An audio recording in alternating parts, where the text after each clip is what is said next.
হয়ে যাবে। এই সভা থেকে আমরা স্পষ্ট বলতে চাই, বাংলাদেশকে তালিবান বানানোর প্রকল্প যদি কারো থেকে থাকে, সেই দলটার নাম বাংলাদেশ আওয়ামী লীগ। বাংলাদেশকে আফগানিস্তানে পরিণত করার নিয়ত যদি কারো থেকে থাকে, সেই দলটার নাম বাংলাদেশ আওয়ামী লীগ।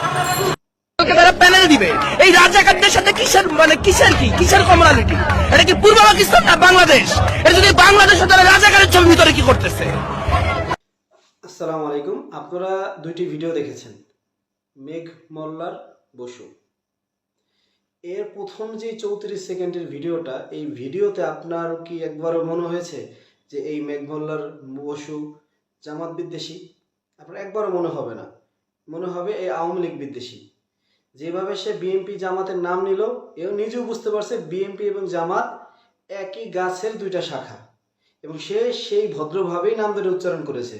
এবং সে সেখানে স্পষ্ট বলতেছে যে বাংলাদেশকে যদি কেউ আফগানিস্তান বানাতে চায়, তাহলে সেক্ষেত্রে একমাত্র সেটার জন্য দায়ী হচ্ছে আওয়ামী লীগ। এই ভিডিওতে আপনার একবারও মনে হবে যে এই বসু জামাত বিদ্বেষী।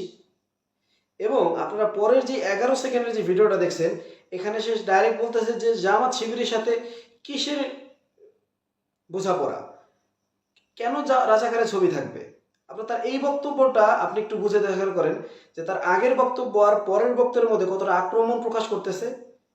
এখন আমি আপনাকে বলি, এই মেঘ মোল্লার বসু আগে শেখ হাসিনার আমলে সে কি জামাত শিবিরের বিরুদ্ধে কথা বলছে? আমি শুনিনি, যদি বলে থাকে আমি জানি না। এখন বিষয়টা কোনটা, সেই জুলাইয়ের পরে কি তারা জামাত শিবিরের বিরুদ্ধে কথা বলছে? জুলাইয়ের পরে তো জামাত শিবির বিভিন্ন জায়গায় তাদের কার্যক্রম চালু করছে, তখনই কি কথা বলছে? তখনও বলে নাই।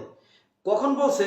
যখন বিএনপি এবং ছাত্রদল এই জামাত শিবিরের বিরুদ্ধে কথা বলা শুরু করছে, তখন এই মেঘ মোল্লার মতো ডাবল স্ট্যান্ডার্ড পার্টিরা বুঝতে পারছে যে এখন আমাদেরকে ধরে রাস্তায় ধরে ধরে থাপড়াইতে পারবে না। আমরা যদি এখন এই জামাত শিবিরের বিরুদ্ধে কথা বলি, আমাদেরকে ট্যাকেল দেবে ছাত্রদল, আমাদেরকে রক্ষা করবে বিএনপি। এই সাহসেই তারা এই কথাগুলো বলতেছে। তারা যে বারবার বলতেছে এই ছেলেটা সবচাইতে ভালো দেখে হচ্ছে গুছায় কথা বলতে পারে, আর সবচাইতে ভয়ানক তথ্য হচ্ছে যেই সব শিক্ষিত নাস্তিক ইসলাম বিদ্বেষী গুছায় কথা বলতে পারে, তারা খুবই ভয়ঙ্কর। এদের বিরুদ্ধে প্রতিরোধ গড়ে তুলতে হবে। এরা, আপনি একবার বলেন, কোন সাহস ছাড়া, তাদের কাঁধে হাত রাখা ছাড়া কোন সাহসে তারা এই কথাগুলো বলতে পারে?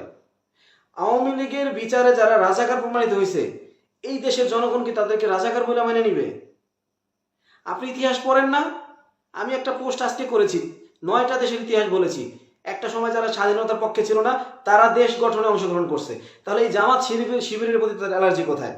অ্যালার্জি জামাত শিবিরের প্রতি তাদের ছিল না, তাদেরকে অ্যালার্জি আপনার খাবার খাওয়ায় তাদের অ্যালার্জি চুলকানি উঠানো হয়েছে। এই জাতি, আমি জামাত ইসলাম, আপনারা সতর্ক হন। এদের বিরুদ্ধে মিডিয়া সেল গঠন করুন, আপনারা এগুলা প্রতিহত করুন, আপনারা এগুলার ডিফেন্ড করুন। হিরো আলম যেমন হিরো হয়েছে মিডিয়ার কারণে, এই মেঘ মোল্লার বসুর মতো পশুরা আজকে মিডিয়ায় আসতেছে মিডিয়ার কারণে। মিডিয়া সবসময় তাদের থতমার ঘরে ক্যামেরা ধরে রাখতেছে। আরে ভাই, এভাবেই তো ভাইরাল হয়ে গেছে। ও একটা কথা লজিক্যাল বলে? ও নিজে বলে 13 সালে ওই স্কুলের ছাত্র ছিল। তার মানে আওয়ামী লীগ সরকার যখন ক্ষমতা আসে তখন ও বিছনায় প্রস্রাব করে। তার মানে ওর বিছনায় প্রস্রাব করার বয়সের পরে ও ইতিহাস পড়ছে। ও কিভাবে সেই ইতিহাসগুলো বলে? আপনি একবার ওর বডি ল্যাঙ্গুয়েজ খেয়াল করছেন? আপনারা এগুলো ডিফেন্ড করবেন না? আমাদের তো মাথায় রক্ত উঠে যায় ভাই, এগুলো কথাও কিভাবে বলে? এমন ডাবল স্ট্যান্ডবাজি, এগুলো প্রতিহত করেন। আপনার মেঘ মোল্লার বসু, আপনাকে তথ্য নেন, ও হয়তো ইসকনের সদস্য, নয়তো ও ভারতের রয়ের সাথে জড়িত, নয়তো ও অন্য কোনো সংগঠন দ্বারা প্রতিপালিত হচ্ছে, নয়তো মেঘ মোল্লার বসুর মতো মানুষের এত বড় সাহস হয় না রাস্তায় দাঁড়ায়ও। কারণ ও জানে যে এখন যেহেতু ছাত্রদল জামাতের বিপক্ষে কথা বলতেছে, আমরা যদি রাস্তায় দাঁড়িয়ে ছাত্র শিবিরের কথা বলি, জামাতের বিরুদ্ধে কথা বলি, আমাদেরকে থাপড়াইতে পারবে না। আর এখানে তো শিবির বারবার একটা ধৈর্য পরিচয় দিচ্ছে, কারণ তারা গ্যাঞ্জাম করবে না।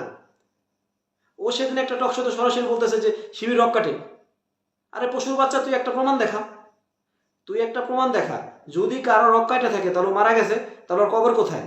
ওর বাবা মা মামলা করছে, সেই বাবা মাকে আন। আর যদি ও বাইচা থাকে তাহলে রগটা কাটা আছে এখনো, সেখানে ঘা আছে, সেই ঘা নিয়ে ও ভাষাটা ইউজ করছে কি যে প্রচুর শহীদ আছে। ব্যাপারটা তুই শহীদ বুঝিস? তোর ধর্মে আবার শহীদ কি? তোর কোনো শহীদ আছে? আপনার এই বাংলার যে মুসলিম তথাকথিত মুসলিমদের ছেলেদের একটাই সমস্যা, এই যে সুশীল এরকম নাস্তিক এরকম ইসলাম বিদ্বেষী মানুষের পিছনে ঘুরে। আপনারা এগুলো প্রতিহত করুন, কারণ এরা হচ্ছে দাবার গুটি, এদেরকে চালা হচ্ছে, নয়তো এদের সাহস কখনো হতো না এরকম।